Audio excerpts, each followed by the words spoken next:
My wife cheated on me with 3 friends at a family party. I never thought I'd be the guy whose life fell apart at a family party. Picture it. The clink of champagne flutes, kids darting through the grass with sticky hands clutching melting popsicles, and my wife, my beautiful, radiant Emily, slipping away into the shadows to betray me with not 1, not 2, but 3 of my closest friends. It's the kind of story you'd see splashed across a tabloid headline or whispered about in hushed tones over coffee, but never expect to live through yourself. Yet here I am, Tom Harper, 36 years old, staring down the wreckage of a decade-long marriage and friendships I'd built my life around, all because of one night under the cherry blossoms. It's funny how you don't see the cracks until they're gaping wide enough to swallow you whole. Emily and I had been together since college, those heady days of late-night study sessions and cheap beer, when her laugh could pull me out of any funk. She was the girl who could light up a room, the one who made me believe in forever. We'd built a life together. A cozy house in the suburbs, a golden retriever named Max, and plans for kids we kept pushing off because there's always next year. I thought we were solid, unshakable. And my friends, Jake, Matt, and Ryan, they were the brothers I'd chosen, the ones who'd stood by me through job losses, family dramas, and every dumb mistake I'd ever made. The family party was an annual ritual, a cornerstone of Emily's clan. Her parents' estate sprawled across 10 acres of rolling hills, a postcard-perfect slice of Americana with a big white house, a wraparound porch, and a backyard that bloomed with cherry trees every spring. March was their time to shine, and this year, March 24th, 2025, was no exception. I'd always loved those nights. The smell of grilled burgers, the hum of laughter, the way the fairy lights twinkled like stars against the dusk. It was a night for family, for connection, for feeling like you belonged somewhere. But that night, it became something else entirely. I still see it in flashes. Emily's green dress swaying as she moved through the crowd, the way Jake's eyes followed her a little too long, Matt's easy grin as he clapped me on the shoulder, Ryan's quiet intensity as he sipped his beer by the fire pit. I didn't catch it then, not fully. You don't want to believe the people you love could gut you like that. You tell yourself it's nothing, just your mind playing tricks. But when I stepped into that barn and saw them together, the truth hit me like a sledgehammer. My wife had cheated on me with 3 of my best friends, right under my nose, at a goddamn family party. It wasn't the act itself that broke me, not entirely. I didn't walk in on some tawdry scene straight out of a bad movie, clothes strewn across the hay-strewn floor. No, it was subtler, more insidious. It was the way they stood together, a little too close, a little too comfortable. The way Jake's hand rested on her hip like it belonged there. The way Emily's laugh, my laugh, rang out soft and secret, meant for them and not me. The way Matt and Ryan watched, complicit, like they'd all crossed a line I didn't even know existed until it was too late. Betrayal doesn't always scream. Sometimes it whispers, creeping into your bones until you can't ignore it anymore. That night, it whispered through the barn's cracked walls, carried on the breeze that rustled the cherry petals outside. I trusted Emily with my heart, my future. I trusted Jake, Matt, and Ryan with my life. And in one fleeting, shattering moment, they'd taken it all and torched it. I keep asking myself how it happened. How does a marriage that felt so steady unravel so fast? How do friends you've known since your 20s, guys who've crashed on your couch, who've toasted your wedding, who've promised to have your back, end up stabbing you in it? Was it planned? A drunken impulse? Or had it been simmering beneath the surface all along, waiting for the right night to boil over? Emily and I weren't perfect. No couple is. There'd been fights about money, about her late nights at work, about my tendency to retreat into silence when things got tough. But I'd never doubted her loyalty. Not once. And my friends, they were the glue that held my world together when it threatened to crack. Jake, with his loud laugh and reckless charm. Matt, the laid-back joker who could talk his way out of anything. Ryan, the quiet one who always seemed to see more than he let on. They'd been there through it all, and I'd never imagined they'd be the ones to tear it apart. Now I'm left with the pieces. The family party, a night I used to love, is a wound I can't stop picking at. I see Emily's face in my mind, flushed with guilt and tears when I confronted her. I hear Jake's excuses, Matt's deflections, Ryan's clipped insistence that I was overreacting. I feel the weight of 10 years of trust crumbling in my hands, and I don't know how to put it back together. Today, I'm going to face her. I'm going to look Emily in the eye and demand the truth. Not the half-baked apology she stammered out in the barn, but the real story. How long? Why them? What did I miss? And my friends, those traitors. I'll confront them too, one by one, until I understand how deep this betrayal runs. Because I can't keep living in this fog, replaying that night over and over, wondering if I ever really knew the people I loved most. This is my story. Raw, messy, and still unfolding. It's not pretty, but it's mine. And maybe by telling it, I'll figure out what comes next. The annual family party at Emily's parents' estate was the kind of night I'd always looked forward to. A slice of chaos and comfort wrapped up in the first breath of spring. March 24th, 2025, dawned crisp and clear, the kind of day that makes you believe winter's finally loosened its grip. By late afternoon, the sun hung low over the hills, painting the sky in streaks of orange and pink, and I stood on the back porch of the big white house, a cold beer sweating in my hand, soaking it all in. The cherry trees were in full bloom, their branches heavy with pale pink petals that drifted lazily to the ground whenever the breeze kicked up. It smelled like renewal, like fresh grass and promise, and for a moment, I felt like everything in my life was exactly where it should be. Emily's parents, Bob and Linda, had outdone themselves this year.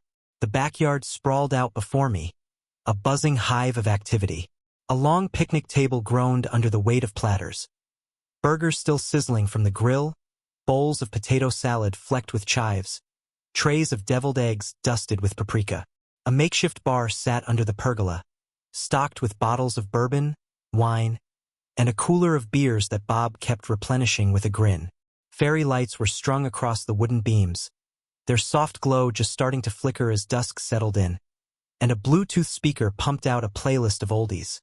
Springsteen, Fleetwood Mac, a little CCR that had everyone tapping their feet. Kids darted through the grass, their laughter sharp and bright, chasing each other with sparklers they'd pilfered from a box Linda had set out. Emily's cousins were deep into a game of cornhole near the edge of the lawn, shouting good-natured insults every time someone's beanbag missed the board.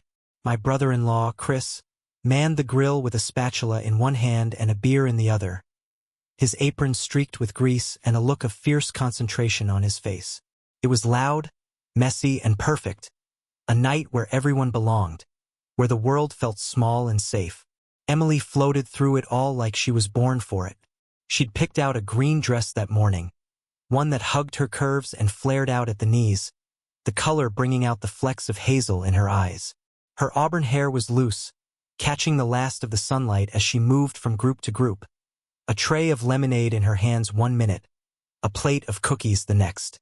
I watched her from the porch, leaning against the railing, and felt that old familiar warmth in my chest. 10 years of marriage, and she could still stop me in my tracks. She caught my eye across the yard and flashed me that smile, the one that crinkled the corners of her eyes, and I raised my beer in a silent toast.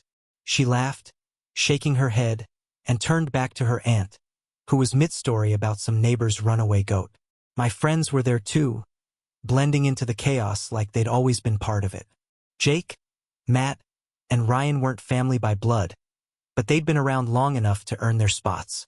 Jake was the loud one, already 3 beers in and holding court near the fire pit, his broad shoulders shaking as he laughed at his own joke. He had that effortless charm, dark hair, a crooked grin, the kind of guy who could talk his way into or out of anything. Matt lounged on a lawn chair nearby, his blonde hair flopping into his eyes, a lazy smirk on his face as he tossed a cornhole bag into the air and caught it again. He was the joker, the one who'd defuse any tension with a quip or a shrug. And Ryan, quiet, intense Ryan, stood off to the side, nursing a beer and watching the scene with those sharp blue eyes that seemed to see everything. They'd been my crew since our 20s, and having them here felt right, like the final piece of the puzzle clicking into place. I stepped off the porch, the wooden boards creaking under my boots, and made my way into the fray. The grass was soft and damp from an earlier sprinkle of rain, and I could feel the coolness seeping through the soles of my shoes. Emily's mom, Linda, intercepted me halfway across the yard. Her silver hair pulled into a bun and her arms loaded with a stack of paper plates. "Tom, honey, you're looking too skinny," she said, her voice warm but firm. "Go grab a burger before Chris burns them all." I grinned. "Yes, ma'am. Wouldn't dream of missing out." She swatted my arm playfully and bustled off toward the picnic table, muttering something about needing more napkins.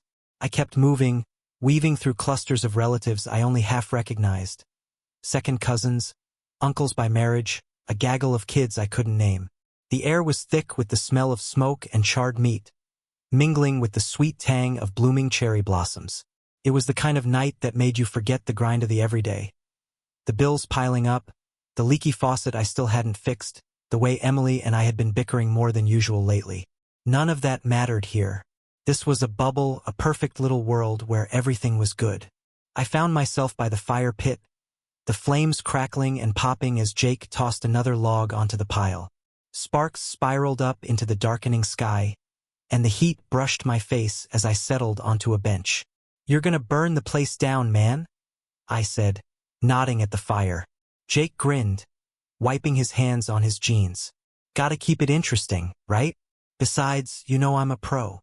Pro at starting fires, maybe," Matt chimed in, stretching his legs out in front of him. "Remember that camping trip? Nearly took out the whole damn forest." Jake laughed, loud and unrestrained. "That was one time, and it was the wind's fault, not mine." Ryan smirked, his voice low. "Sure it was." I chuckled, leaning back and taking a sip of my beer. This was us, easy, familiar, the rhythm of a decade's worth of banter. Emily drifted over a few minutes later, her dress swaying as she balanced a plate of sliders in one hand. "You boys behaving?" she asked, her tone teasing. "Never," Jake shot back, winking at her. She rolled her eyes but smiled, setting the plate on the bench beside me. "Tom, make sure they don't starve. I've got to rescue Aunt Marie from Chris's barbecue lecture." I reached for her hand, brushing my fingers against hers. "You're a saint." She squeezed my hand back, just for a second, before slipping away into the crowd again. I watched her go, the firelight catching the edges of her dress, and felt that warmth again. This was my life, messy, loud, imperfect, but mine. But then, as the night deepened, something shifted. It was small at first, barely a ripple. Jake's laugh when Emily passed by again. A little too long, a little too warm. The way Matt's eyes lingered on her as she bent to pick up a kid's dropped toy. Ryan's quiet glance, sharp and unreadable, as she handed him a drink. I brushed it off, had to. They were my friends. She was my wife. This was just a party, nothing more. The sun was gone now, the sky a deep indigo pricked with stars.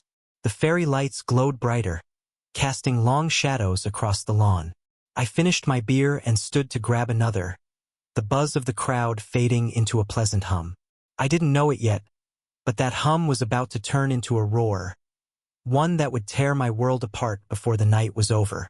The family party was still in full swing when the first thread of unease snagged in my chest.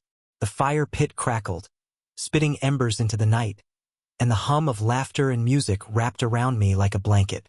But something felt off, something I couldn't name yet, like a melody playing just out of tune.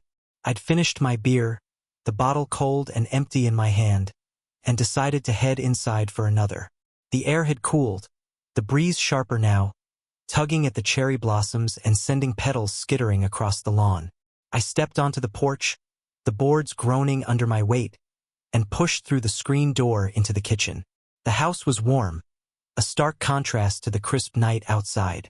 Emily's mom, Linda, bustled at the counter, slicing a watermelon into neat wedges, her knife thudding rhythmically against the cutting board.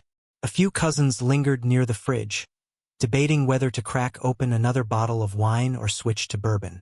The chatter was softer here, muffled by the walls, and I could still hear the party's pulse through the glass doors, Springsteen's dancing in the dark, fading into the distance. I grabbed a beer from the cooler on the floor, twisting the cap off with a satisfying hiss, and took a long sip. The cold fizz grounded me, but that nagging feeling wouldn't let go. I leaned against the counter, peering out through the glass doors at the backyard. The fairy lights glowed like fireflies, casting a golden sheen over the crowd. Chris flipped burgers at the grill, smoke curling up into the sky. Kids chased each other in dizzying circles, their sparklers trailing light. But as my eyes swept the scene, I realized something was missing. Or rather, someone. Emily wasn't there. Her green dress, that vibrant splash of color, was nowhere in sight. I frowned, scanning the lawn again. Maybe she'd gone to the bathroom, or she was helping Linda with something inside. But then I noticed Jake wasn't by the fire pit anymore, his loud laugh absent from the air. Matt's lawn chair sat empty, the cornhole bag he'd been tossing abandoned on the grass. And Ryan, who'd been leaning against a post with that quiet intensity, was gone too. My stomach twisted, a slow, sickening lurch. I told myself it was nothing. People wander off at parties all the time, grabbing drinks, sneaking a smoke, chasing a kid who'd bolted for the trees. But all four of them, at once, that thread of unease tightened into a knot, pulling at my ribs. I set the beer down on the counter, the glass clinking harder than I meant it to, and stepped closer to the doors, pressing my hand against the cool pane. The fire burned unattended now, its flames licking higher without Jake to tend it. Shadows stretched long and jagged across the grass, and the night felt suddenly heavier, like it was holding its breath. "Everything okay, Tom?" Linda's voice cut through my thoughts, soft but curious. She'd paused mid-slice, the knife hovering over the watermelon, her gray eyes fixed on me. I forced a smile, my lips tight. "Yeah, just looking for Emily." "You seen her?" Linda tilted her head, thinking. "Not in a bit. She was out there with the boys last I saw, handing out sliders, I think. Maybe she's in the barn with your father-in-law. You know how Bob loves showing off that tractor." The barn, of course. Bob's pride and joy, a weathered red relic at the edge of the property where he kept his vintage John Deere and a stash of bourbon he swore was older than me. It wasn't unusual for people to drift out there during these parties. Bob dragging guests to admire the machine, or couples sneaking off for a quiet moment away from the noise. It made sense. It had to. I nodded at Linda, muttering a quick thanks, and pushed back out onto the porch, the screen door slapping shut behind me. The night air hit me again, cooler now, sharper. I stood there for a moment, hands shoved in my pockets, staring across the yard toward the barn. It sat maybe 100 yards off, half hidden by a cluster of cherry trees, its silhouette dark against the indigo sky. A faint glow leaked from the crack between its double doors, warm and inviting. That's where they were, I told myself. Emily, Jake, Matt, Ryan, all of them, probably laughing over Bob's stories, sipping his bourbon, the tractor gleaming in the lantern light. It was fine. I was overthinking it, but my feet wouldn't move back toward the party. That knot in my stomach pulled tighter, urging me forward, away from the safety of the crowd. I started walking, the gravel path crunching under my boots, each step heavier than the last. The music faded behind me, replaced by the hum of crickets and the rustle of leaves. Petals drifted down around me, pale and ghostly in the moonlight, and I couldn't shake the feeling that I was heading toward something I didn't want to see. Betrayal doesn't hit you all at once. It's not a thunderclap or a gunshot. It's a slow poison, seeping in drop by drop until you're drowning in it. I'd felt it before, in smaller ways. The time Emily canceled our anniversary dinner for a last-minute work thing. The way she'd started locking her phone after years of leaving it open on the counter. Little cracks I'd patched over with excuses. She's busy, she's stressed, she loves me. And my friends. Jake's flirtatious edge, Matt's casual disregard, Ryan's quiet watchfulness. I'd laughed them off, chalked them up to who they were. They were my brothers. They wouldn't cross that line. She wouldn't let them. But now, with every step toward the barn, those cracks widened. Memories flickered through my mind. Jake's arm around Emily at last year's 4th of July barbecue. Too tight, too long. Matt's offhand comment about her legs when she wore that sundress last summer. Ryan's stare when she danced with me at Chris's wedding, unreadable but heavy. I'd ignored them all, buried them under a decade of trust. What if I'd been wrong? What if that trust was a house of cards and I was about to watch it collapse? I stopped a few feet from the barn, my breath shallow, my hands clenched at my sides. The doors were ajar, just enough for that sliver of light to spill out, painting a thin stripe across the grass. I could hear something now, voices low and muffled, too soft to make out. My heart thudded against my ribs, loud enough to drown out the crickets. I didn't want to do this. I didn't want to step through those doors and face whatever was waiting. But I couldn't turn back either. If I did, that knot would stay, festering, eating me alive. I had to know. I reached for the door, my fingers trembling as they brushed the rough wood. The hinges creaked as I pushed it open, just wide enough to slip inside. The air shifted, thick with the smell of hay and old timber, warm from the lantern swinging overhead. My eyes adjusted to the dimness, searching, dreading. And then I heard it. Emily's laugh, soft and unmistakable, drifting from the back of the barn. My stomach dropped. Whatever was coming, I wasn't ready for it. But it was already here. The barn door creaked as I slipped inside, the sound swallowed by the thick, musty air. The space was dim, lit only by a single lantern hanging from a rusted hook on a beam overhead. Its amber glow swayed gently, casting flickering shadows across the stacks of hay bales and the worn wooden walls. The smell hit me first, dry straw, old timber, a faint whiff of motor oil from the tractor parked in the corner. It was quieter here, the party's hum reduced to a distant murmur, replaced by the soft chirp of crickets outside and the thud of my own pulse in my ears. I stood just inside the threshold, my boots scuffing the dirt floor, and let my eyes adjust, searching for them. At first, I didn't see anything, just the hulking silhouette of the John Deere, its green paint chipped and faded, and a clutter of tools leaning against a workbench. The barn was bigger than it looked from the outside, its high ceiling lost in shadow, its corners cloaked in darkness. I took a step forward, my breath shallow, the knot in my stomach twisting tighter. Then I heard it again. Emily's laugh, soft and lilting, like a secret carried on the air. It came from the back, behind a wall of hay bales stacked unevenly near the far wall. My chest tightened. I didn't want to move, didn't want to see, but my feet carried me forward anyway, drawn by that sound, her sound, that I'd loved for 10 years. I edged along the side of the hay bales, keeping to the shadows, my shoulder brushing the rough straw. The voices grew clearer now. Low murmurs, a chuckle, the rustle of movement.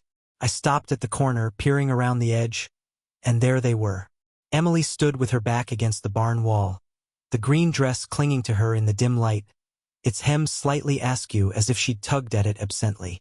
Her auburn hair was tousled, a few strands falling loose across her face, and she was smiling, small, private, the kind of smile I hadn't seen in months.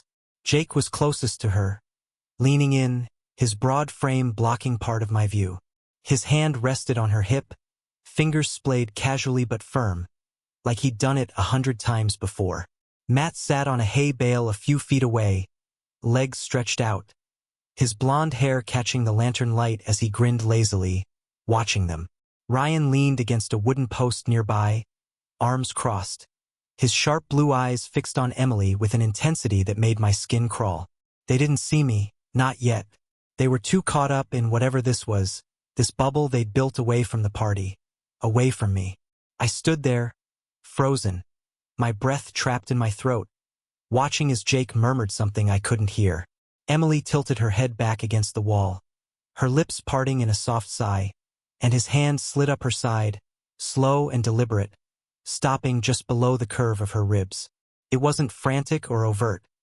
No ripped clothes, no clumsy groping, but it was intimate, a quiet dance of closeness that spoke of familiarity, of permission. She didn't pull away. She leaned into it, her eyes half-lidded, a flush creeping up her neck. Matt chuckled, low and easy. "You're gonna get us all in trouble, Jake," he said. his voice teasing but edged with something darker, like he knew exactly what was at stake. Jake grinned, not taking his eyes off Emily. "Worth it," he replied, his tone light but thick with intent. His thumb brushed the fabric of her dress, a small, secret gesture that made her laugh again. That soft, private sound that sliced through me like a blade. Ryan shifted, uncrossing his arms, his voice cutting through the moment. "Keep it down. You want the whole party crashing in here." Emily's eyes flicked to him, sparkling with mischief. "What, you scared, Ree?" she teased, her voice playful, unguarded in a way I hadn't heard in too long. He smirked, a rare crack in his usual stoicism. "Just don't want Tom storming in with a pitchfork." The mention of my name jolted me, a cold spike through the haze of shock. They knew I was out there, knew I could walk in, and they didn't care. Or worse, they thought I wouldn't. My hands clenched into fists, nails digging into my palms. But I couldn't move, couldn't speak. I just watched, helpless, as Emily reached out and brushed her fingers against Jake's arm. A fleeting touch that carried more weight than it should have. Matt leaned forward on the hay bale, resting his elbows on his knees, his grin widening like he was in on the joke. Ryan's smirk faded, but his eyes stayed on her, dark and unreadable. It wasn't sex, not in the blunt, physical sense. No one was tangled in the hay, no frantic whispers of urgency. But it was worse, somehow. It was the ease of it, the unspoken understanding that hung between them. The way Jake's hand lingered, the way Emily welcomed it, the way Matt and Ryan watched like they belonged in this moment. It was a betrayal woven into every glance, every touch, every laugh. They'd carved out a space here, a secret world I wasn't part of, and it hit me harder than any explicit act ever could. I don't know how long I stood there, seconds stretching into an eternity, before the dam broke. The shock burned away, replaced by a white-hot rage that surged through me, loosening my tongue. I stepped out from behind the hay bales, my voice raw and sharp as it cut through the air. "What the hell is this?" They froze. Emily's head snapped up, her eyes widening, her hand flying to her chest like she could shield the guilt blooming across her face. Jake jerked back, his hand dropping from her hip, palms raised in a defensive stutter. Matt sat up straight, his grin vanishing like smoke, while Ryan pushed off the post, his jaw tightening. The lantern swayed above us, shadows jumping across their faces, and for a moment, no one said a word. The silence was suffocating, thick with the weight of what I'd seen. "Tom," Emily started, her voice trembling, cracking on my name. "It's not what you think." "Not what I think?" I laughed, a bitter, jagged sound that echoed off the barn walls. "I just saw my wife with 3 of my best friends, sneaking around in the dark. What am I supposed to think?" Jake stepped forward, his hands still up like he could calm a storm with a gesture. "Man, listen, we were just talking." "Talking?" I snapped, rounding on him, my voice rising. "With your hand on her? Don't lie to me, Jake. I'm not blind." Matt stood now, his tone smooth but laced with panic. "Tom, you're blowing this out of proportion. Nothing happened." "Nothing happened?" I turned on him, my fists trembling at my sides. "You're all here, away from the party, cozying up like this is some private club. You think I'm stupid?"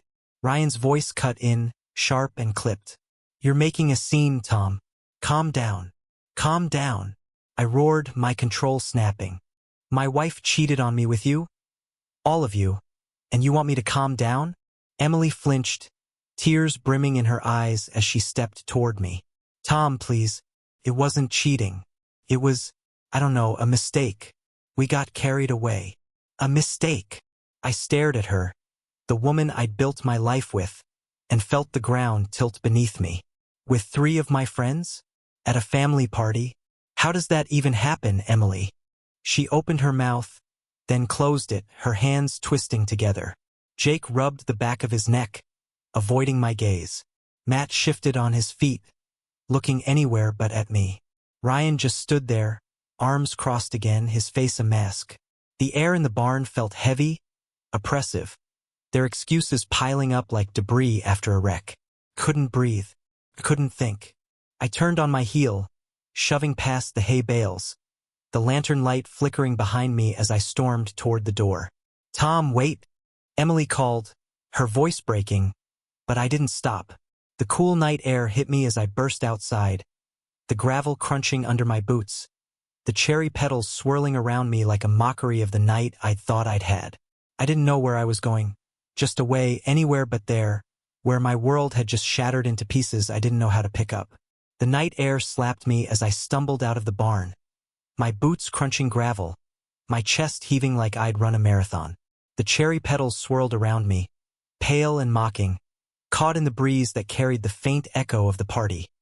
Laughter, music, a world that felt a million miles away now. I'd made it maybe 10 steps before Emily's voice pierced the dark, sharp and desperate. Tom, wait. I stopped, not because I wanted to, but because my legs wouldn't carry me any farther. The rage was still there, boiling under my skin, but it was tangled with something else. Grief, maybe, or disbelief so deep it hollowed me out. I turned slowly, the barn doors still ajar behind me, spilling that sickly lantern light onto the grass. Emily stood there, framed in the glow, her green dress wrinkled, her face streaked with tears she hadn't bothered to wipe away. Jake hovered a step behind her, hands shoved in his pockets, his usual confidence replaced by a nervous twitch in his jaw. Matt and Ryan emerged too, lingering near the threshold, their silhouettes stiff and uncertain. Don't, I said, my voice low, ragged. Don't follow me. I can't. I shook my head, words failing me, and took a step back. Tom, please, Emily pleaded, her voice cracking as she moved toward me, hands outstretched. Let me explain. Explain. I barked, the word exploding out of me. What's there to explain, Emily? I saw you in there with them, my friends. Like it was nothing. Like I'm nothing. It wasn't like that, she said, her tears spilling over now, glistening in the moonlight. It was stupid, okay? We were drinking, talking, and it got out of hand. But it didn't mean anything. Didn't mean anything? I stepped toward her, my fists clenched so tight my knuckles ached. Jake had his hands on you. You were laughing, flirting, letting all of them cross lines you had no right to cross. And you're telling me it didn't mean anything? Jake cleared his throat, stepping forward like he could fix this. Tom, man, I swear it wasn't planned. We were just messing around. Messing around? I spun on him, my voice rising to a shout. You had your hand on my wife, Jake. You think that's just messing around? You think I'm gonna stand here and laugh it off like it's some joke? He flinched, his hands coming up again, palms out. I'm sorry, okay?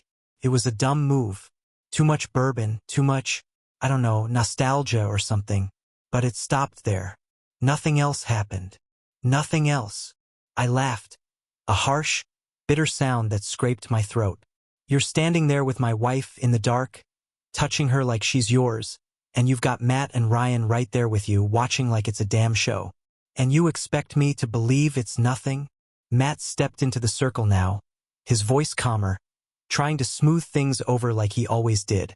Tom, you're blowing this up. We were just talking, catching up. Yeah, Jake got too close, stupid, I'll give you that. But it wasn't some big conspiracy. You know us, man. I thought I knew you. I shot back, my eyes locking on his. 10 years, Matt. 10 years of poker nights, barbecues, you crashing on my couch when your ex kicked you out. And this is what I get? You sitting there grinning while Jake paws at my wife. Matt's face fell, the easy charm draining away. It wasn't like that, he muttered, looking down at the grass. I didn't think. No, you didn't. I cut in, my voice shaking. None of you did. Not you, not Jake, not. I turned to Ryan, who'd been silent, standing there with his arms crossed, his face a mask. What about you, Ree? What's your excuse? Just gonna stand there and watch, like always. Ryan's eyes met mine, steady but cold. I didn't touch her, he said, his voice flat. I was just there. You're mad, I get it. But don't put this on me. Don't put this on you? I took a step toward him, my hands itching to grab something, anything, to shake the numbness out of me. You were part of it, Ryan. You didn't stop it. You didn't walk away. You just stood there, staring at her like she's not my wife. Tom, stop. Emily's voice broke through, shrill now, her hands grabbing at my arm. I yanked away, spinning to face her, and the sight of her, tears streaming, eyes wide with panic, almost undid me. Almost. Don't touch me, I said, quieter now, but it carried more weight than the shouting. You don't get to do that right now. She recoiled, wrapping her arms around herself, her sobs hitching in her chest. I'm sorry, she whispered. I'm so sorry, Tom. I didn't mean for this. I didn't want to hurt you. Then why? I demanded, my voice cracking. Why them? Why here? Why tonight? You've got 3 of my best friends in there, Emily and I walk in on whatever the hell that was. How long's this been going on? It hasn't, she said quickly, shaking her head. It was just tonight. Just a stupid moment. We were laughing about old times and the bourbon, it got to our heads. I swear. Tom, it's not what you're thinking. Then what is it? I pressed, stepping closer, my eyes boring into hers. Tell me what I'm supposed to think when I see my wife sneaking off with my friends, letting Jake touch her like that, letting them all look at her like she's not mine anymore. Her mouth opened, then closed, her hands trembling as she hugged herself tighter. I don't know, she admitted, her voice barely audible. I don't know how it happened. I got caught up. Felt good to feel seen, I guess. I didn't think it'd go that far. Seen. I echoed, the word tasting like ash. By them? What? I don't see you. 10 years, Emily. 10 years of me loving you, building a life with you. And you need Jake, Matt, and Ryan to make you feel seen. She flinched, tears dripping off her chin. That's not what I meant. It's not about you, Tom. It's me. I've been, God, I don't know, lost lately. Work's been hell, we've been fighting. And tonight, I let it go too far. Too far, I repeated, nodding slowly, the words sinking in. Yeah, too far. Jake spoke up again, his voice softer now, almost pleading. Tom, I'm an idiot, okay? I crossed a line. We all did. But it's not her fault. Don't take it out on her. Don't, I snapped, pointing at him without looking. Don't you dare defend her to me right now. You don't get to play the hero after what I saw. He fell silent, his shoulders slumping. Matt shifted uncomfortably, kicking at the gravel, while Ryan just watched, his expression unreadable. The air between us was thick, electric, every word a spark threatening to ignite the whole damn night. I looked back at Emily, her face crumpled, her eyes pleading for something I didn't know if I could give. I trusted you, I said, my voice breaking. I trusted them. And you threw it away. Right here at a family party with everyone we love 50 yards away. How am I supposed to live with that? She sobbed harder, reaching for me again, but I stepped back, shaking my head. I can't do this right now, I said, turning away. I need to think. Tom, please don't go, she called. But I was already moving, the gravel crunching under my boots, the barn and their voices fading behind me. The party loomed ahead, its lights and laughter a cruel contrast to the storm raging inside me. I didn't know where I was going. Just that I couldn't stay, couldn't face them, couldn't face the pieces of my life they just shattered. The party's lights blurred into a haze as I walked away from the barn, my boots crunching gravel until I hit the soft grass of the lawn. The cherry blossoms swirled around me, caught in the night breeze, their sweetness cloying now, a bitter reminder of how perfect this evening had felt just hours ago. Laughter and music spilled from the backyard, Springsteen giving way to some upbeat Motown track, but it sounded hollow, like it belonged to someone else's life. I didn't stop, didn't turn back, even as Emily's broken Tom, please, echoed in my ears. Couldn't. Not yet. My chest was a furnace, rage and hurt burning through me, and if I stayed, I'd say things I couldn't take back. Or worse, do something I'd regret. I found myself at the edge of the property, where the cherry trees thinned out and the grass sloped down toward a small creek. The water glinted under the moonlight, a quiet ripple cutting through the silence. I sank onto the bank, my knees buckling under me, and stared at the current, letting it blur as my eyes stung. The beer I'd grabbed earlier was long gone, left somewhere in the barn or on the kitchen counter. I couldn't remember. My hands shook as I raked them through my hair, the cold earth seeping through my jeans, grounding me just enough to keep from falling apart completely. How did it come to this? That question looped through my mind, relentless, unanswered. 10 years with Emily. 10 years of late-night talks, shared dreams, fights we'd always patched up, and it ended here, in a barn with 3 men I'd called brothers. I kept seeing it. Jake's hand on her hip, Emily's sigh, Matt's grin, Ryan's stare. It wasn't just the act or whatever you'd call it. It was the ease of it, the way they'd slipped into that moment like it was natural, like I didn't exist. Trust isn't a switch you flip off. It's a foundation, and mine had just crumbled to dust. The days that followed were a fog. I didn't go home that night. Couldn't face the house, our bed, the photos on the mantle of us smiling like none of this could ever happen. I crashed at a motel off the highway, the kind with flickering neon signs and sheets that smelled faintly of bleach. Emily called, texted, left voicemails I didn't listen to. "I'm sorry," she'd written in one message I couldn't help but read. "Please talk to me." I didn't reply. What was there to say? She swore it was a one-time thing, a drunken mistake fueled by bourbon and old chemistry, that it never went beyond what I'd seen. Jake called too, his voice rough with guilt, saying the same. Matt sent a half-assed text. "Man, I messed up. Let's talk." Ryan didn't bother reaching out. Typical silent Ryan, leaving me to guess where he stood. I replayed it all over and over, searching for clues I'd missed. Had there been signs? Emily pulling away these past few months? Her late nights at work? The way she'd started locking her phone? Jake's lingering looks at last summer's barbecue? Matt's offhand comments about her? Ryan's quiet intensity whenever she was around? I'd brushed them off, chalked them up to paranoia or the quirks of people I loved. But maybe they'd been there all along, cracks widening under the surface, waiting for a night like this to break through. Trust is a fragile thing. You build it brick by brick. Every promise kept, every secret shared, every time you lean on someone and they hold you up. Emily and I had a decade of bricks, a wall I thought was solid. My friends, Jake, Matt, Ryan, they'd added their own years of loyalty I'd never questioned. And in one stupid, reckless moment, they'd taken a sledgehammer to it. I didn't know if it was fixable. Could you rebuild something like that once it's shattered? Or was it just rubble now, too broken to piece back together? I saw Emily a week later.